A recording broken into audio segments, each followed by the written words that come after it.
Hello and welcome. My name is Jessica Gem, and in today's video I show you the process of creating a Rise of the Teenage Mutant Ninja Turtles artwork for my sister. Without further delay, let's get going.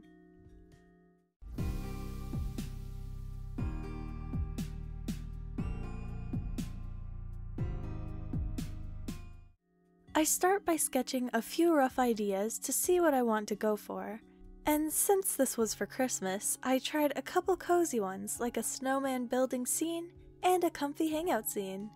I also wanted to see what something a little bit more fitting to their action style would feel like, so I did a couple heroic pose sets and a quick pizza party.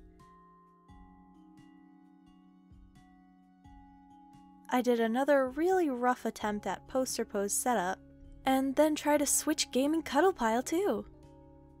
It was fun to try and capture each of their personalities as I was working on these, and I really liked the ideas that I had for the cozy ones, but I couldn't fully decide, so I asked my sister what she would like if I hypothetically drew her in the gang. She said that she would like a heroic/action pose the best, so that's what I went for. The first thing I tried was to draw her in the style of the show. I love the art style for the turtles and the backgrounds, but honestly, I find the human characters rather unappealing, so I decided to hold on that for a while until I figure out what I wanted to do with her. I do feel that my attempt was pretty close, but I just wasn't feeling it. Since I was a bit disappointed by my attempt, I decided to start work on our favorite character, Donnie, as a morale boost. The shapes in this show are so distinct, so I had to make sure I did a really good job when attempting each character. Since I was going for a style mimic, it was important to pay really close attention to what all the parts look like at each angle. So I had a ton of references up while working on this. Donnie is, of course, our comfort tech nerd who is probably ASD coded according to many fans of the series, and man, do a lot of things about him click with me. Except for the science thing and being smart part, but can't win 'em all. Anyway, once I've gotten a solid base down for him, I move on to Raph, the classic big, and not the smartest, muscle. I wish they hadn't stuck quite as close to a lot of the old-fashioned tropes for the series, but I guess it is based off of stuff that was made back then, and it is still a cartoon show for young boys, so I guess I don't really have a right to complain. I do love his little tooth and band-aid. And that's him. After that is Mikey, our soft ADHD-coded art friend. I relate a little to this guy, but my sister gets him a bit better. I tried to do a bit of foreshortening on his hand, and I'm fairly satisfied with it. I kinda wish I was able to push the others' poses more, but mimicking this style was already taking every ounce of brainpower I had. It's very shapy, which my style doesn't tend to be, so it's a bit of a stretch, but I did my best. And last but not least, Leo. I keep accidentally forgetting his name somehow, but I do like him. He reminds me of Lance from Voltron, probably from the blue. He also has Sonic's voice, which is funny. He's our jokester sword dude who tends to connect well with most people. An all-round character that I apparently don't have strong opinions on, I realize as I am writing this.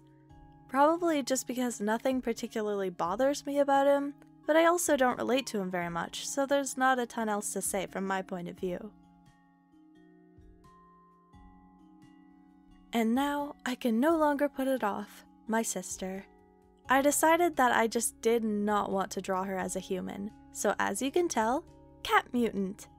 I tried to stick with a combination of using the shapes from the show and capturing her likeness as much as I could, giving her a stylish outfit that she would totally wear, and making a few adjustments to make things fit a bit closer. I put all the sketches together in a different program on a larger canvas to render it out. I figured out the positioning of them all to make sure the composition was looking good, and then erased the parts I didn't need so that I could keep track of the lines I actually had to line. The line art style is also very shape and thickness variation heavy, So I studied more references to make sure I was placing them right to get the same energy.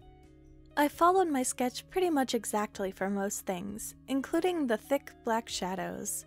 Being a simpler animation color style, there's no other types of shading, so the darkened areas and width of the lines are used to help add depth and dimensionality instead. It was really fun to do all the sharp angles and long curves now that I already had most of the complicated stuff figured out. It still took quite a while though, since I was focusing on the line style they use. I erased a couple areas that I had made overlapping layers on, and made some minor adjustments before adding my base layer. I color picked directly from this neutral lit screenshot, and did a bunch of color key dots where they will go. Then, on another layer, I basically just selected and filled them in. For my sis's colors, I adjusted the colors I already had there to make sure the tones and saturation fit the show's style, as well as still looking nice. She has vitiligo, so I added patches to mimic that and also colored the turtles' markings. I made the line art the same color as the show's and added a bit of thickness in a couple places, then did a pattern with all of their colors to frame them. A quick signature, of course, and then I added a layer style over them to soften all of the colors, since my sister tends to like more pastel shades. The style I used also makes the line art look brownish red tinted, which helps with the effect. Cowabunga, dudes! Thank you so much for watching. I hope you enjoyed my first full process video. There'll likely be more like this in the future, all in one place so you get the full experience. If you enjoyed this video, please grant me a like, and if you'd like to see some more of my art, subscribe to join me. That's all for now, so farewell, and have a wonderful day.